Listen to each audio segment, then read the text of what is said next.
মজার একটা হাদিস শুনে, সহিহ বুখারীর হাদিস, মুসনাদ আহমদ ইবনে হাম্বল এসেছে এই হাদিসটা। আম্মা জান আয়েশার সাথে ঝগড়ার পর আম্মা জান আয়েশাও রাগ, আল্লাহ রাসূল সাল্লাল্লাহু আলাইহি ওয়াসাল্লাম রাগ। এখন রাগ মেটানোর দরকার আছে না নাই? আল্লাহ রাসূল সাল্লাল্লাহু আলাইহি ওয়াসাল্লাম বললেন, আয়েশা চলো মিটমাট করে ফেলি। সুবহানাল্লাহ কইবেন না? চলো মিটমাট করি। তো কারে ডাকবো মিটমাটের জন্য? ওমর রে ডাকি। আম্মা জান আয়েশা বলে, না, ওমর গলিফ, ওমর খুব মেজাজ বলে, আমার ডর লাগে। তোমার আব্বারে ডাকি। আব্বারে ডাকেন। আব্বারে ডাকেন। খুশি হয়ে গেছেন আম্মা জান আয়েশা রাদিয়াল্লাহু তাআলা। আবু বকর রাদিয়াল্লাহু চলে আসলেন, দাঁড়ালেন। এবার বিষ্ণু সাল্লাল্লাহু আলাইহি ওয়াসাল্লাম বললেন, তাতাকাল্লিমিন আও আতাকাল্লাম, কি ঘটছে আমাদের মাঝে, তুমি বলবা না আমি বলবো? আম্মা জান আয়েশা বললেন, তাতাকাল্লামু আনতা ওয়ালা তাকুল ইল্লা হাক্কান, আপনিই বলেন তবে সত্য ছাড়া মিথ্যা বলবেন না। আবু বকর রাদিয়াল্লাহু তাআলা শুনে রেগে গেলেন, কি এ কেমন কথা তোমার? নবীকে উদ্দেশ্য করে তুমি বলছো সত্য ছাড়া মিথ্যা বলবেন না, নবী কখনো মিথ্যা বলবে নাকি? রেগে মেয়ের গায়ে মেরেছে এক চোর। চোর খেয়ে আম্মা জান আয়েশা উল্টে পড়ে গেলেন। সাইয়েদনা আবু বকর রাদিয়াল্লাহু তাআলা রেগে গড়গড় করতে লাগলেন, আবার মারার জন্য উদ্যত হলেন। আম্মা জান আয়েশা রাদিয়াল্লাহু তাআলা বাঁচার জন্য এবার বিষ্ণুর পিছনে যে আশ্রয় নিলেন। সুবহানাল্লাহ পড়বেন না? বিশ্বনবী সাইয়েদনা আবু বকরের সামনে দুই হাত মেলে ভেবে দাঁড়িয়ে গেলেন। আল্লাহর হাবিব যখন আম্মা জান আয়েশাকে বাঁচানোর জন্য দুই হাত উঁচু করে দাঁড়িয়ে গেলেন, সাইয়েদনা আবু বকর থেমে গেলেন। সাইয়েদনা আবু বকর এই পরিস্থিতি দেখে ঘর থেকে বের হয়ে ঘরের বাইরে দাঁড়ালেন।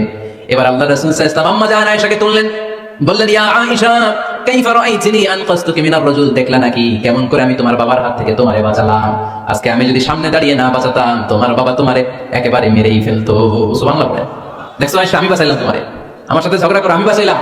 এই কথা শুনে আম্মা জান আয়েশা রাদিয়াল্লাহু তাআলা লজ্জায় পড়ে হেসে দিলেন। সুবহানাল্লাহ পড়বেন না? লজ্জায় হেসে দিলেন। বিষ্ণু সাল্লাল্লাহু আলাইহি ওয়াসাল্লাম এবার হেসে দিলেন।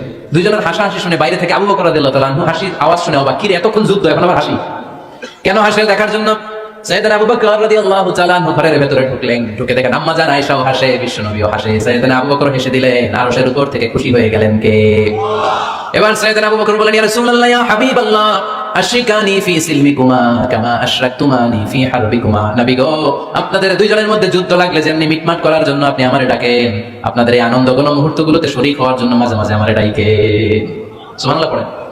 আপনাদের মধ্যে যুদ্ধ লাগলে সন্ধি করার জন্য যেমনি আমারে ডাকেন, আপনারা যখন আনন্দঘন পরিবেশে খুনসুটি করেন, হাসাহাসিতে মেতে ওঠেন, তখন একটু আমারে ডাকেন। সুবহানাল্লাহ পড়বে না?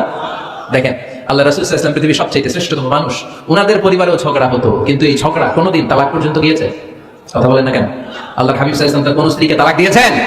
তার মানে নবীদের ফ্যামিলি তো ঝগড়া এগুলো হতো, কিন্তু এটা তালাক পর্যন্ত করাতো না, ঠিক না?